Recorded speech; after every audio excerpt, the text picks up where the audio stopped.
allow me to heap some extra praise on the wonderful Tyler Badie at the top of the program, plus an ugly Missouri-Florida State basketball game. I have my thoughts on that one. And also, Dan Mullen, well, you know what? He may have deserved to get fired for Florida, but I tell you what, good luck to the next guy, because he's going to need it. All this and more right now on Locked On Mizzou. You are Locked On Mizzou, your daily podcast on the Missouri Tigers. Part of the Locked On Podcast Network, your team every day. Hail, you true sons and daughters. I'm John Miller, your Mizzou mafioso and the central scrutinizer of Missouri Tigers football and basketball. And thank you, as always, for making this program your first listen of your podcast day. And I should tell you, today's episode is brought to you by Sonos. Sonos is the official sponsor of ESPN College Football. Go to Sonos.com to learn more. And you know what? I have to admit, for as much as I've praised Tyler Badie on this program, I don't think I gave him enough praise after the Florida game. And probably a lot of that had to do with just general disappointment about the offense. And certainly Badie had his struggles against the Gators, but I can't blame him for a lot of them. Well, for example, despite the fact that Missouri had 10 carries by Badie alone that netted 1 yard, no gain, or in fact negative yards, so 1 yard or less on 10 of Badie's carries. Well, for all the people who say you have to establish the run and stick with the run in order for it to work in the second half, I'm not candidly that big of a believer in that strategy. I believe in running the ball effectively regardless of the time of the game, but you know what? If you're a believer in that strategy, well, this game provided you some pretty compelling evidence. I will say that, because once the third quarter began, Badie gained 28 yards, 17 yards, and then 19 yards on consecutive carries, really started blowing up those zone stretch plays. And then, of course, in the fourth quarter, back-to-back touches for 12 and 13 yards. All the yards in overtime were Badie's before that 2-point conversion. The young man closed with 27 carries on 146 yards. Weirdly enough, felt a little bit disappointing. That's how good Tyler Badie has been this season.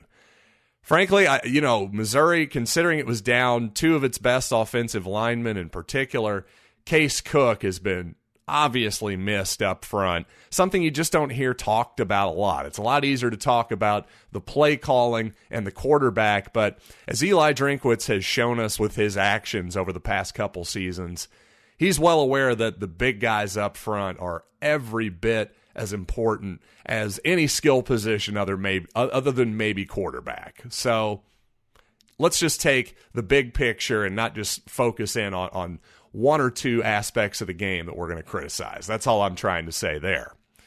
And by the way, speaking of Tyler Badie, some exciting news for him. He's one of 3 finalists for the Doak Walker Award, which is given to the nation's best college football running back. The other 2 finalists are Michigan State's Kenneth Walker III and Iowa State's Breece Hall. So some great company there for Tyler Badie, obviously, and clearly a much-deserved honor for that young man. And, well, more honors for Harrison Mevis. He got the SEC Special Teams Player of the Week, despite actually missing a field goal. Yes, he is human.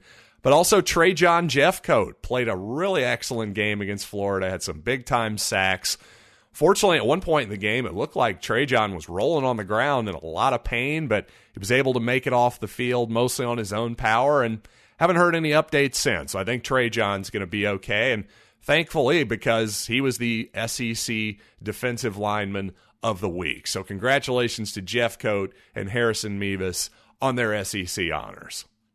By the way, if you missed it on Twitter yesterday, I did put out my film breakdown, my film study of the Missouri-Florida game from Saturday. Just decided to do a little something different instead of just doing my own film work in the quiet darkness of my film basement here in my home. I figured I'd just fire on a camera and share my thoughts with you as I was going through it. certainly not going to give you every single play. I think the video ended up being about 28 minutes, so not too much longer than your usual Locked On Mizzou podcast. Again, just go to youtube.com, search for Locked On Mizzou, subscribe for free there. Easy enough, right? And that's just, just a little bonus content for you yesterday. Obviously, you got your usual podcast, but hey, it's Thanksgiving week. Thought I'd give you all a little something extra as my thank you for being loyal listeners of Locked On Mizzou. I really appreciate it, and hey, I always appreciate it when you tell a friend. And while it was an exciting comeback in Jacksonville on Sunday for the Missouri basketball team against SMU, well, the Florida State game on Monday night left a heck of a lot to be desired. So let's break down that game in painstaking detail. But first, let's talk about one of our fine sponsors, and that is, of course, as I'm stretching this clearly to find my copy, yes, it's NetSuite. How could I have gotten that wrong?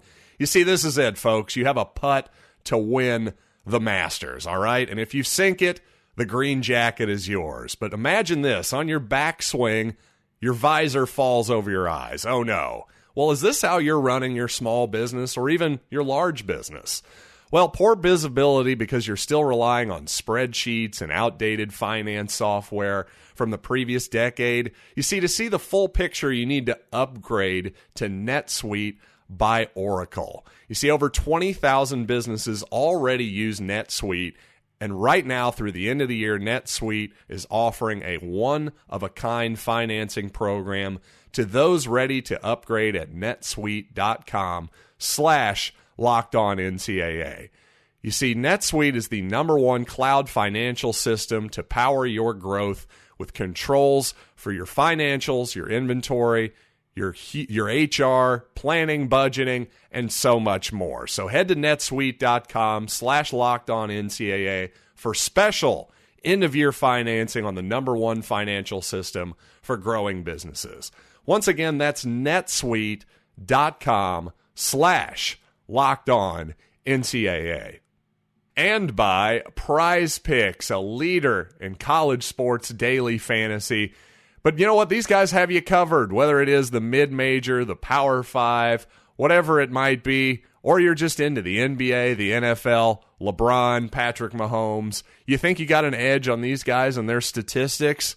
Maybe you still think Mahomes has got to figure it out this season? Well, put your money where your mouth is over at Prize Picks. And here's the best part. It's all very simple. They give you the projections, and you either go against it, you go over, you go under, or you pass, of course. And naturally, you're going to pass on most of these propositions. But when you find one where you think you have an edge, Prize Picks is definitely the place to go. So don't hesitate. Check out prizepicks.com.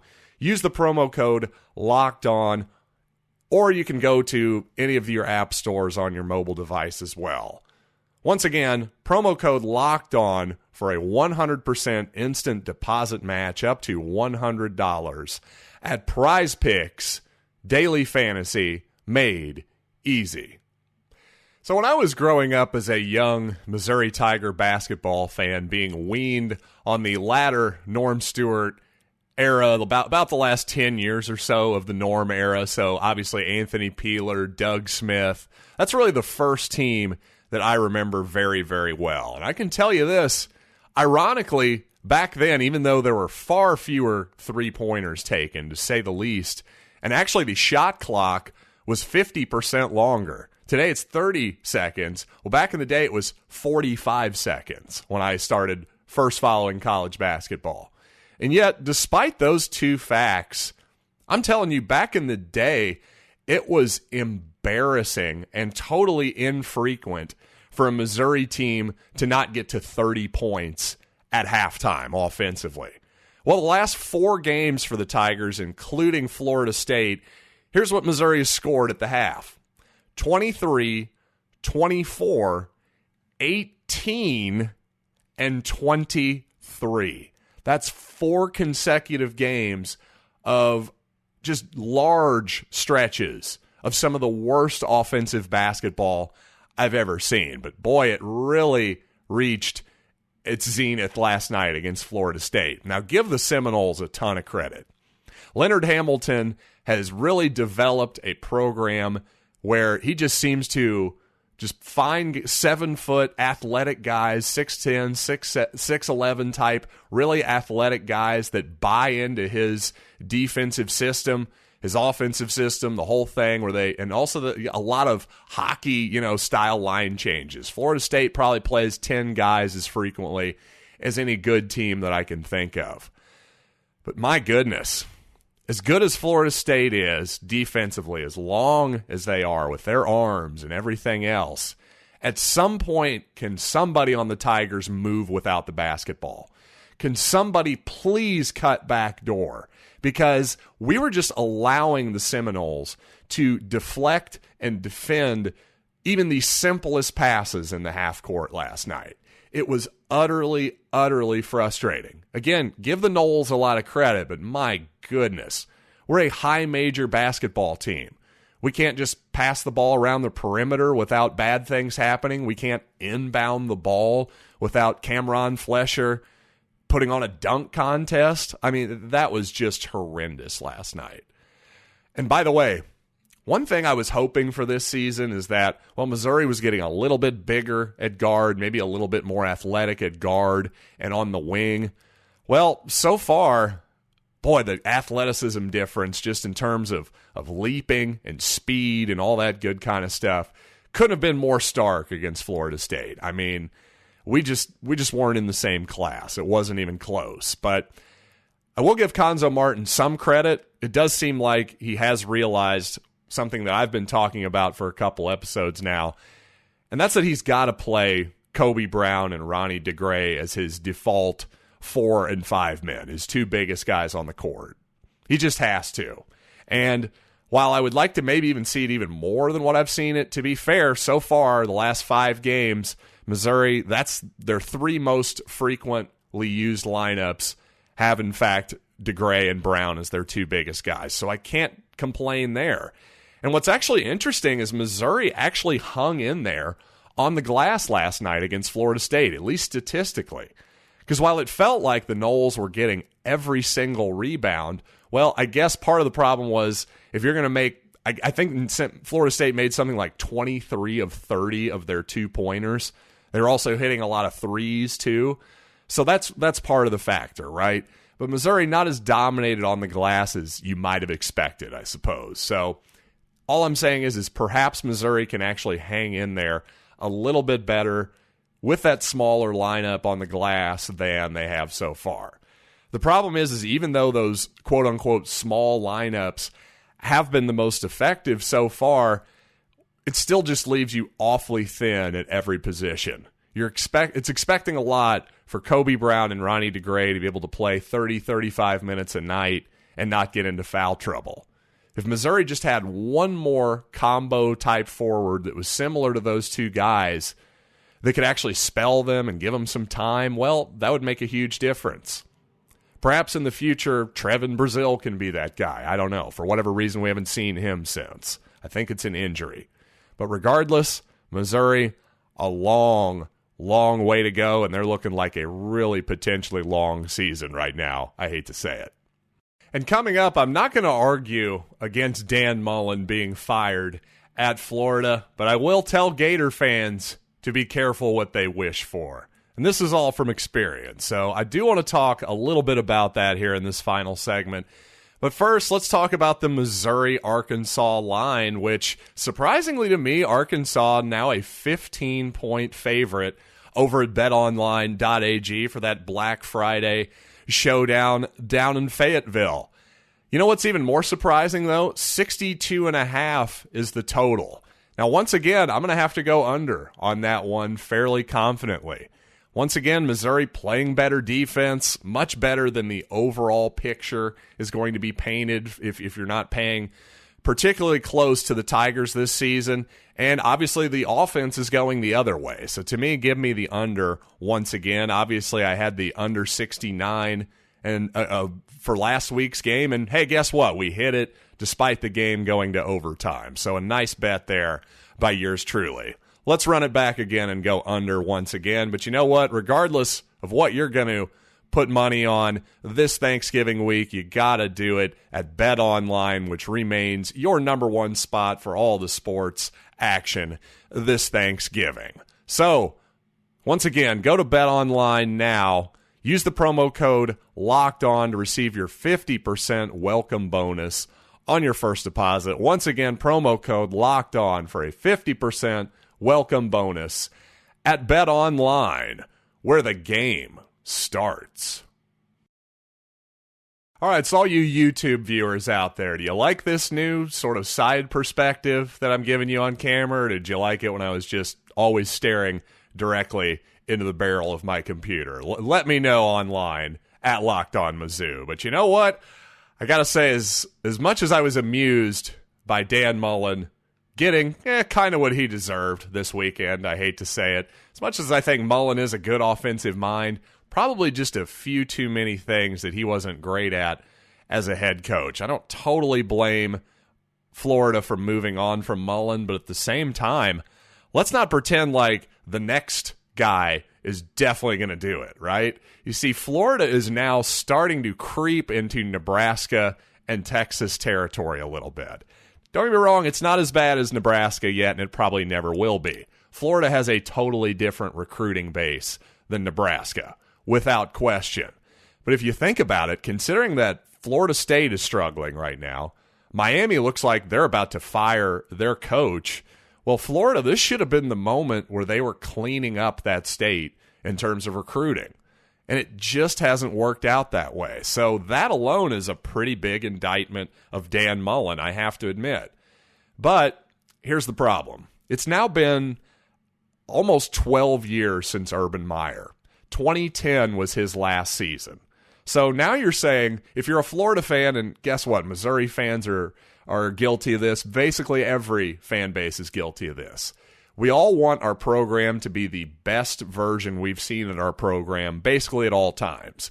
And for Florida, what that means is top 5 every single year for like 10 years. Because that's basically what they were under Steve Spurrier. And 10 years might even be a little bit of I might even be underselling it a little bit. They had a heck of a run under Spurrier, and obviously an incredible run under Urban Meyer, too, winning a couple national championships. But you know what? That is not your birthright. That is nobody's birthright. Past performance, as we say in the stock market, is not an indicator of future success. It's just not whatsoever. So when you really look at it, is this not like Tom Herman at Texas to me? Just a little bit, because, yeah, Tom Herman, okay, he was not a well-liked guy, apparently, at Texas. Sort of like Dan Mullen, he wasn't great at media relations, and he burned some bridges there. Understood. Maybe he wasn't as good with the important alums as he should be either, and I'm not trying to dismiss the importance of any of that. But, again, be careful. Because now that it's been 11, 12 years since the Urban Meyer era, see, people like me still remember the glory days of Florida. I'm old enough to remember.